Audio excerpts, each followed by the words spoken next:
RunDNA has an extensive range of running and walking footwear. They're trusted by podiatrists and physiotherapists. The RunDNA fitter's advice is second to none. Pop into RunDNA, 20 Manton Street, Hindmarsh, or 391 Fullarton Road, Fullarton.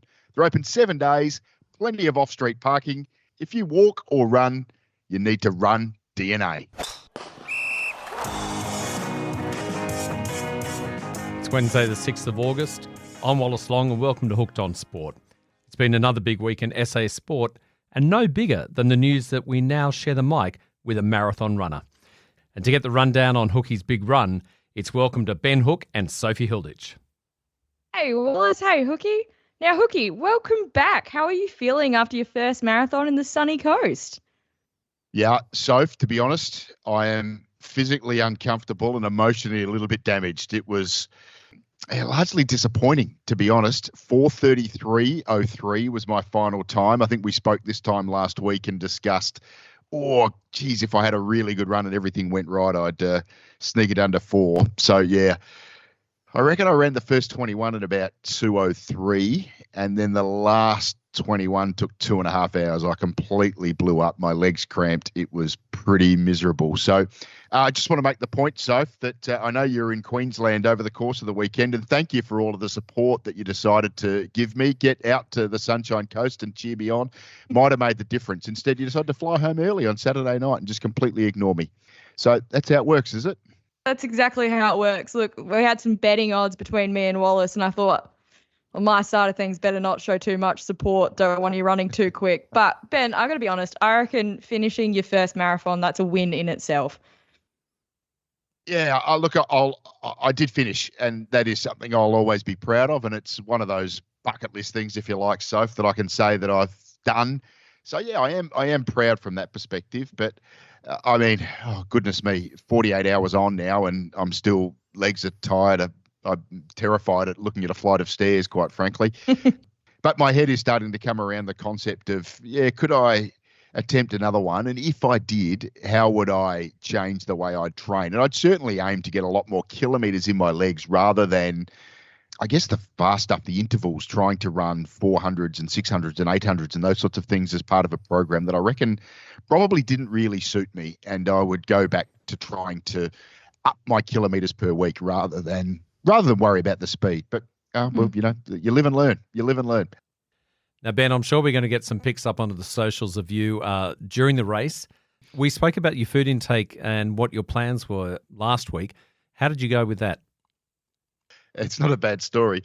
I miscounted how many gels I thought I had in my pocket. So I polished off the last one with about 10 kilometres to go, thinking I know there's one more there. And I reached in needing one again with about 5 kilometres to go. This is where the cramps were really setting in. I was actually having to walk about 200 metres every kilometre just to try and get the cramps out of my legs. And I thought, right, time for that last gel. All I found in my pocket was my earbuds case. No gels left. So I managed to find like an electrolyte drink, the last aid station. Then it was really just avoiding the shame of walking in the last 700-800 metres when there's an enormous crowd either side of the finishing straight there. And I had a lot of people, you get your name on your bib, so there's people calling you out everywhere. And it is quite funny, Wallace. I saw the live stream and filmed the live stream that shows people going over the finish line. And it is the most inelegant thing you have ever seen in your life. I didn't quite fall over, but as I got out of shot, I sort of did this stumble as my legs cramped. It's sort of to the point of spasm, and I was all over the shop. So, yeah, I've never been happier to see a finish line than what I was on Sunday at around about 10:30 or whatever it was. Look, great experience, loved it. It was great to have my family there as well, and they got out to a few different spots. And Mum took a photo of me at about 6 kilometres, and geez, I looked good. And she took another one at about 33, and I looked absolutely rotten. So it was like it was a real regression over the course of the 42 kilometres, and I've got the photos to prove it. Does this run in the family, Hookie, like getting into marathons? Like, how many marathons is this for the family household?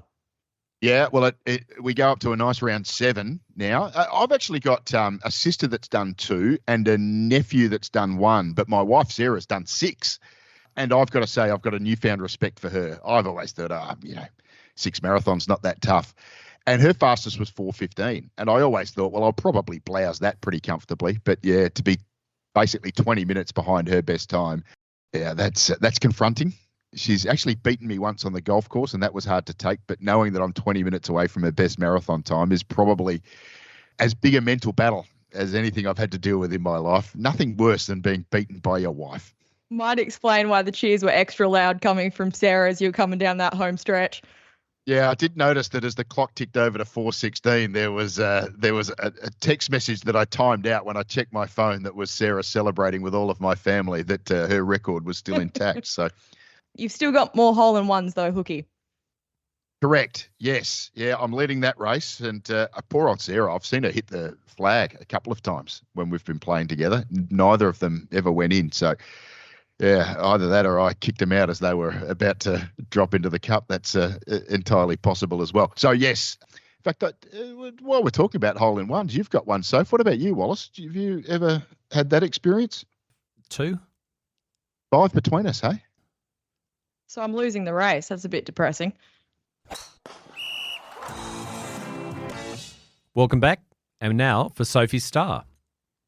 Yes, this one was a tough one again this week, guys. We've had quite a few SA athletes giving outstanding performances, but I've actually had to go with Caitlin Bayry. She's debuted as an SANFL field umpire in the Sturt vs South Adelaide game this weekend. She's only the second female umpire at the young age of 23 years old to umpire an SAFL game. She follows her coach, Eleni T, who first umpired an SANFL game back in 2013. Look, I think it's an outstanding achievement. She's got her mind and heart set to be able to umpire in the AFL. I think she made massive legs in that, and she's really paving and helped pave the way for the young females to come out and umpire. Look, reading a couple of comments after the game, there were complaints from both teams, and I think that looks like she's done a great job in my personal perspective. That's the old saying, isn't it? If they're criticising you, you must be doing something right. 100%. And I reckon if both sides are criticising, the umpire's done an excellent job. Normally it's pretty one-sided. And now for Ben's best. Well, pretty easy one for me because we were running the same event, but I've got to hand it to Tara Palm, who is a star distance runner here in South Australia. Kind of lives in the shadow of Jess Trengove and Izzy Bat-Doyle, but she is an absolute gun.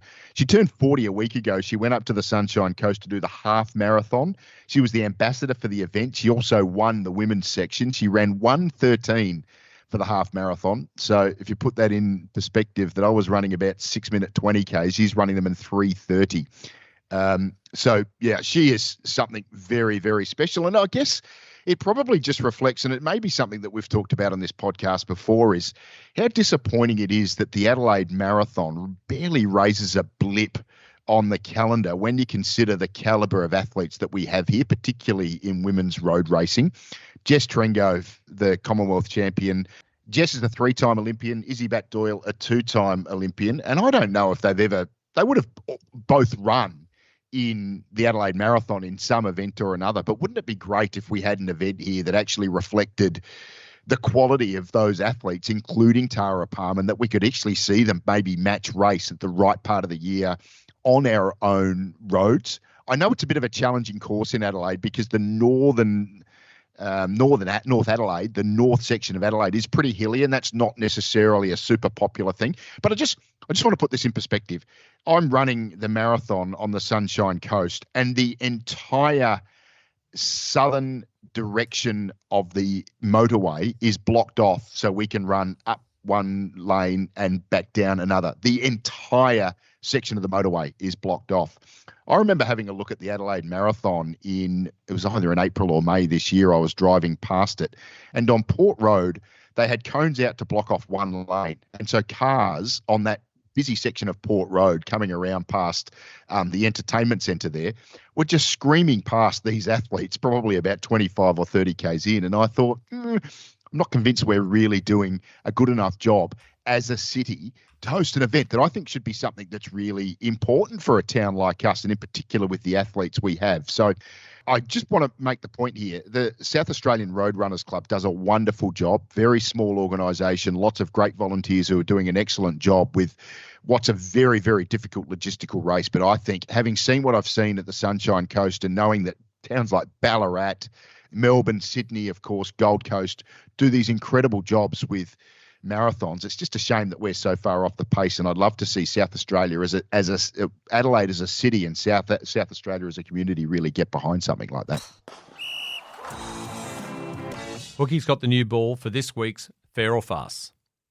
Righto, so if I'm going to go straight into it, the Adelaide Crows have been listed by the bookies as premiership favourites, but the bookies have it wrong. Fair or farce? Oh, this one kind of hurts me, Hookie. I've had to go fair. I think Crows are favourites to be playing in the grand final, but favourites to win the premiership is a difficult thing to say just quite yet. There's a lot of footy to come. They're going to most likely, or looks like they're going to be likely facing Collingwood at the MCG in the grand final if the standings are to stay the same. And, I mean, Collingwood are going to be a hard beat at the MCG. We've played them, obviously, once already this year, and we lost by 10 points. Crows are a young side, and there's something different about finals, the pressure that brings. And I think, look, it's a tough ask. Do I think it's out of the realm of possibility? Absolutely not. But I don't think we can jump to them being the premiership favourites just yet. I'm pretty comfortable with it, Soph. I think farce. I think they are the premiership favourites, and I think they belong there. And I think the bookies have probably got it about right. They're the number one team in the competition. They're on a wonderful winning streak. Collingwood, as you've just mentioned, is the most obvious challenger for that title. They've lost 3 of their last 4 and really seem to be in a bit of a funk at the moment. If Adelaide can finish top 2, I mean, they've got a huge game against Collingwood in a fortnight, but if Adelaide can finish top 2 and they get 2 finals at home, and then have to go to the MCG, which will be for a grand final, which will be the most benign place to play Collingwood at the MCG. If you get them in a preliminary final, that's a really tough ask because the Collingwood army being there, getting behind their fans, is a really intimidating place to try and win a preliminary final. But if you can do that at home and then face a club like Collingwood where all the corporates are there and all of the neutral supporters are there for the grand final, I think I give them a huge chance. So, yep, right now, the way they're travelling, the fact that they're going to have potentially a very, very good finals run, and the fact that they're going to maybe get their toughest game at the MCG when they're possibly going to be in the best shape and got the best opportunity to take on an opposition, I think they are the number 1 ranked team right now, and I'm very excited to see what happens over the next 8 weeks. Look, Cookie, I don't love rooting for you, but I've never rooted so hard in my life to hope that you were right for this one. I'd be all here for a premiership, but I'm sticking with my fair so far. I'm going to throw it straight back at you. Oscar Piastri is Australia's best sportsman right now. Fair or farce?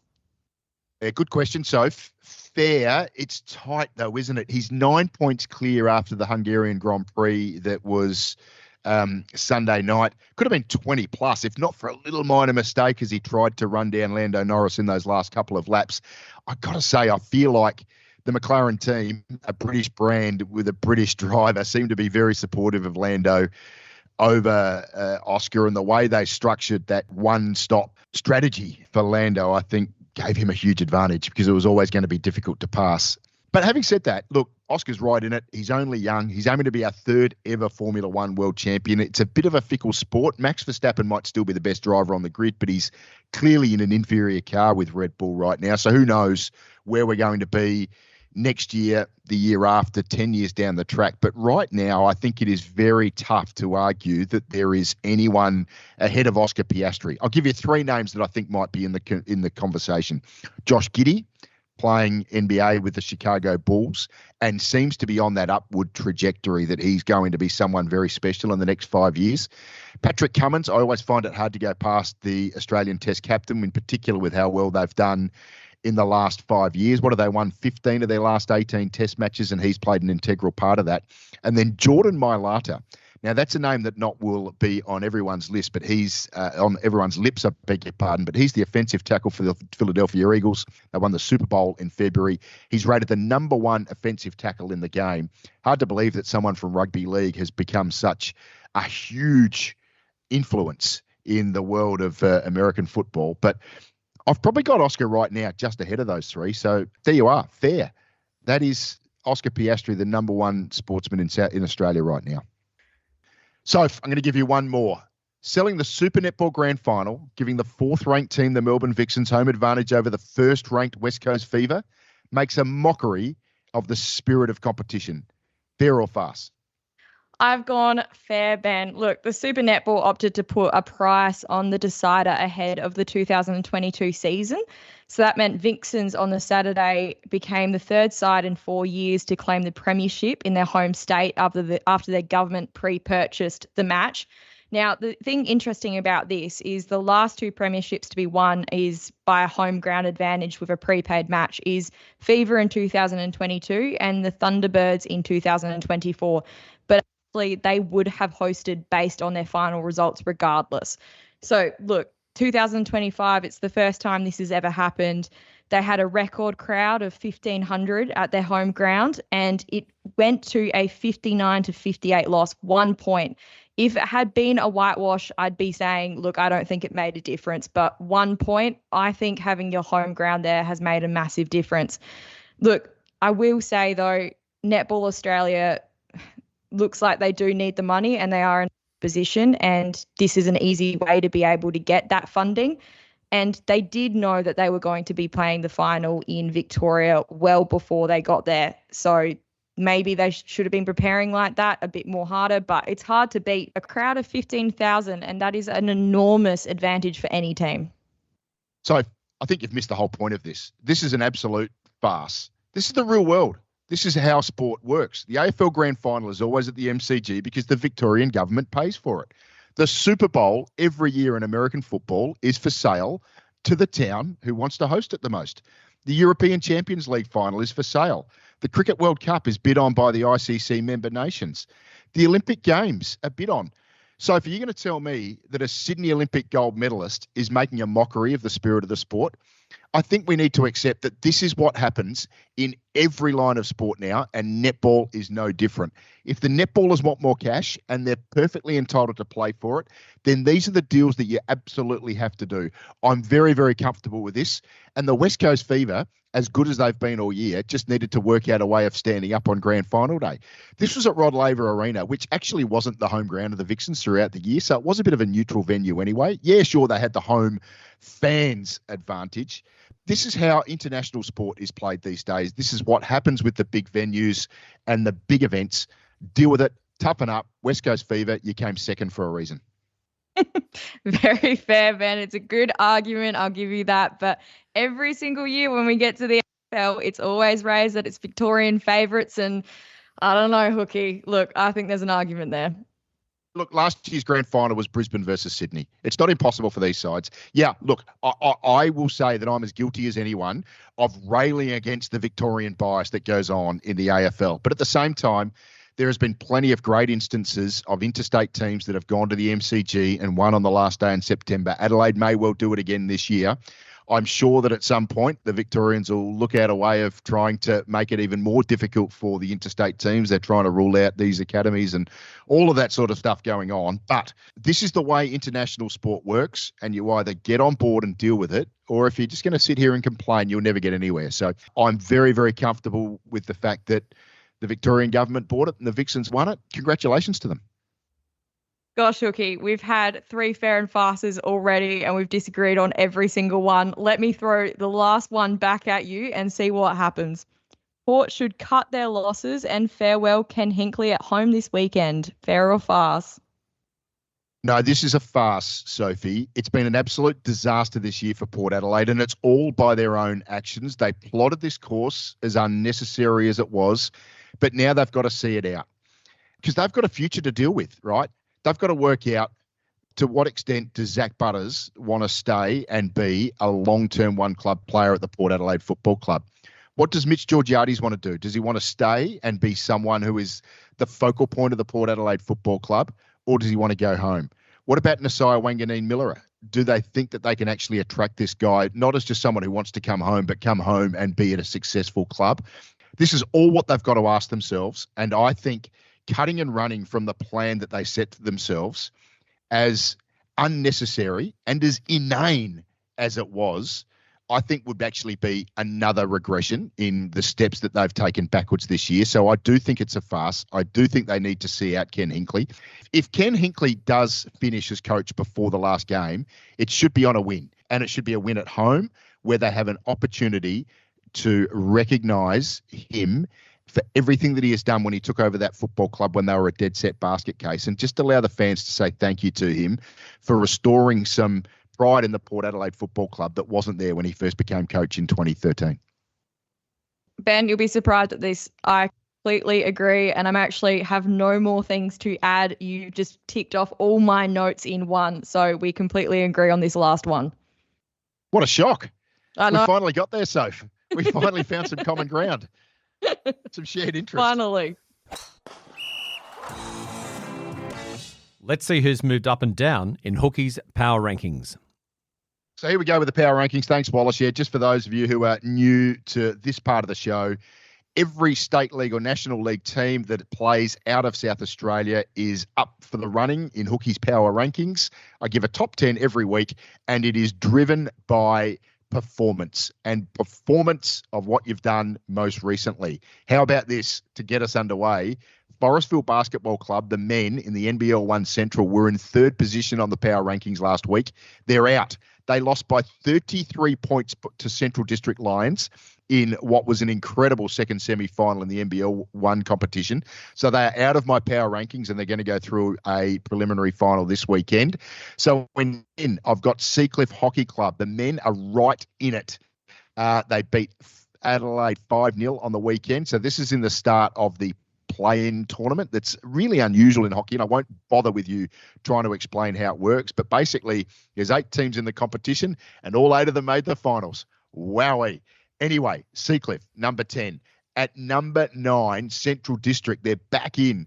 They knocked over the Giant Killers. They are the Giant Killers by knocking over Forestville by 33 points in that major semi. We've already been through it. They're through to their first ever grand final. What a story that will be. Their women won it for the first time last year. In position 8, West Adelaide women's team. They were 7-0 winners over Metro United, so they're still 11 points clear of the Adelaide Comets and almost certainly going to win the NPL women's competition.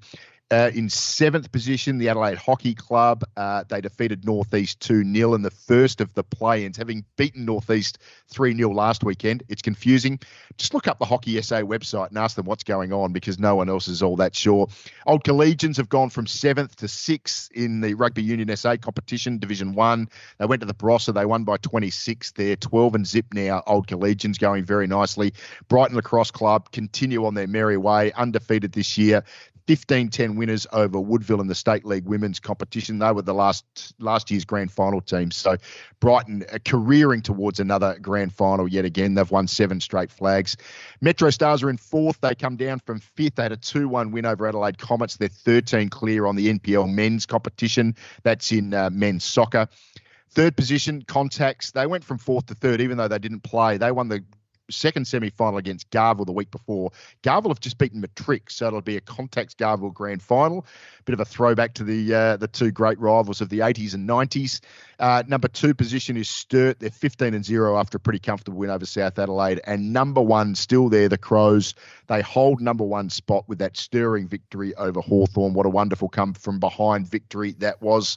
The Crows for the second week running, number 1 on my power rankings. Wallace and Soph. Brilliant stuff, Hookie and Sophie. Great session.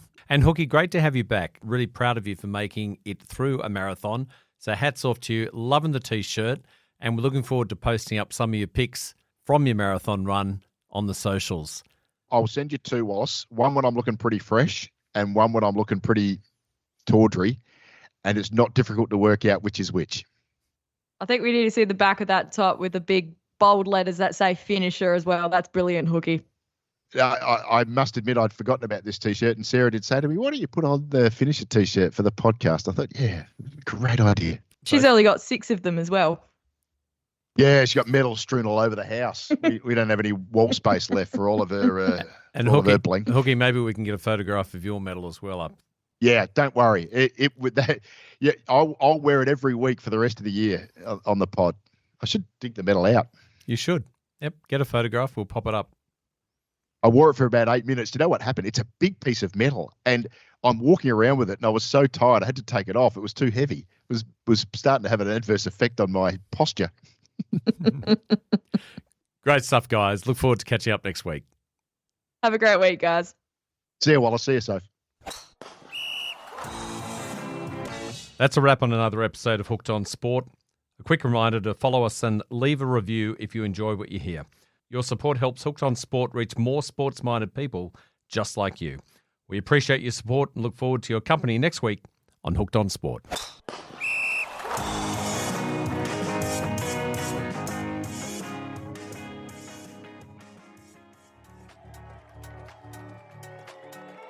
If you're enjoying this podcast, I'd encourage you to take a listen to Beyond the Club. It's a project I've been working on with Flinders University. Now I co-host it with Professor Sam Elliott, and we break down all the latest research on how to maximise the experience of junior and club athletes. There's a range of resources, special guests, and cutting-edge info on how you can make your club a safer, happier place for your kids and their club mates. Beyond the Club, wherever you get your podcasts.